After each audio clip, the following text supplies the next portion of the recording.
Fala, meu querido, chegamos na penúltima questão da prova da FUVEST 2022 na parte de física, né?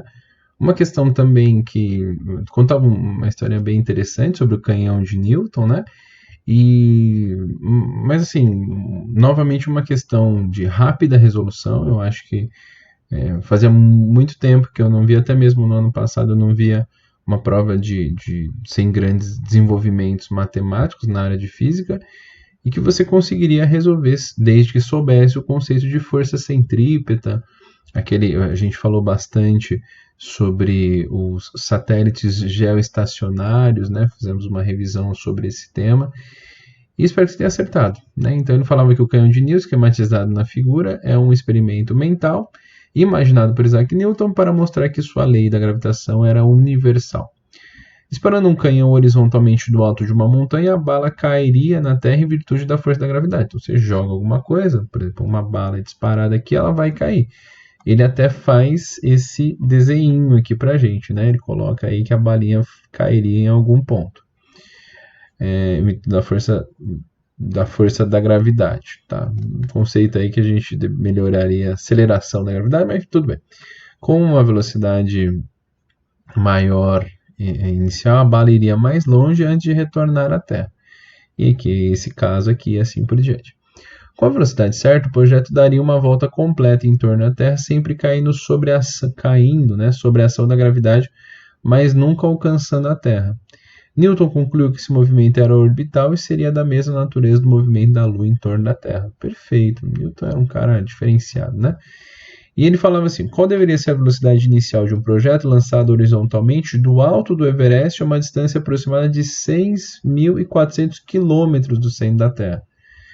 Então veja, aqui a distância que a gente poderia considerar o raio, né? Então vamos imaginar aqui que é o raio dessa trajetória de 6.400 quilômetros. Vamos colocar aqui o raio de 6.400 quilômetros. Essa vai ser a distância do centro da Terra até onde esse canhão arremessou a bala.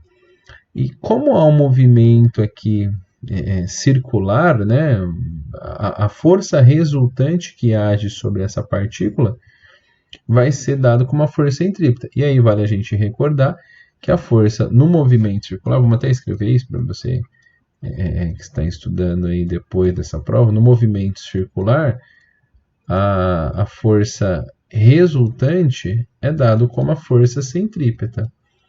E quem que é a única força que está agindo sobre essa bala quando ela entra em movimento? É a força peso, que puxa ela em direção à Terra, né? Então, o que eu posso dizer? Que nesse movimento que a gente está tendo aqui, que é um movimento circular, a gente pode dizer que a força centrípeta, que a força centrípeta dele é igual ao peso. Afinal, o peso é a única força que está agindo sobre a bala.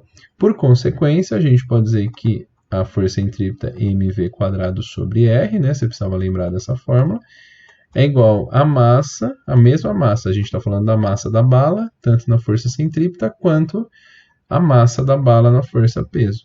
O que dá para a gente fazer? Dá para a gente cortar as massas, né? Corta a massa aqui.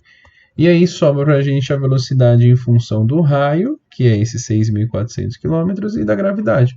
Então a gente pode escrever que v² é igual a r vezes g. Maravilha.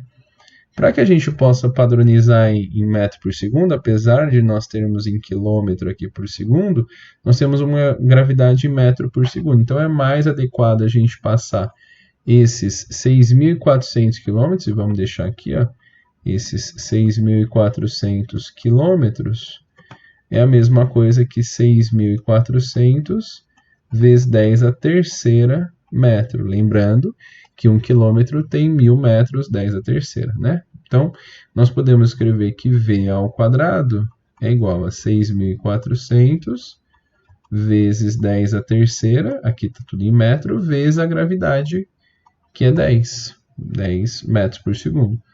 Portanto, v², a gente, para melhorar aqui, veja se você concorda comigo, é 64 vezes 10², que são esses dois zeros, vezes 10 elevado, mantém a base 10 aqui, somos os expoentes, 10 a quarta. Para a gente achar essa resposta, v ao quadrado é igual a 64 vezes 10 elevado à sexta. Por consequência, o que a gente pode fazer? Vamos tirar a raiz dos dois lados para achar a velocidade, né? Quando a gente tira a raiz dos dois lados, já fico feliz aqui, porque tem 64, tem raiz exata, né? Então aqui a velocidade, vamos puxar um pouquinho aqui para cima para caber tudo bonitinho aqui para você. A gente vai dizer que a velocidade aí dessa bala, a raiz 64 é 8, e aqui raiz de 10 a sexta é 10 a terceira metros por segundo. O que vai me gerar uma resposta? 10 a terceira é a mesma coisa que a gente falou, é 1 quilômetro. Isso dá 8 quilômetros por segundo. Essa daqui tem que ser a velocidade aí adquirida pela bala. E aí a gente chega aqui claramente, ó, na alternativa A, 8 km por segundo. Perceba que tem que tomar um cuidado com essa transformação de quilômetro aqui para metro, porque nós temos a gravidade, que é um tema bem importante, em metro por segundo ao quadrado, tá? Então não dava para a gente, vamos deixar aqui em quilômetro para dar em quilômetro. Não, tem um problema, que aqui como a gravidade está em metro por segundo, a gente tem que ajustar. Mas fazendo isso, você encontraria sem problemas a alternativa A de 8 km por segundo. Beleza? Espero que tenha te ajudado, espero que você tenha entendido essa questão. Qualquer coisa, deixe seus comentários, nos ajude aí divulgando esse vídeo. Se inscreva no nosso canal e dá um like aqui nesse vídeo se ele foi importante para você. Então, penúltima questão da prova da FUVEST 2022 está aí.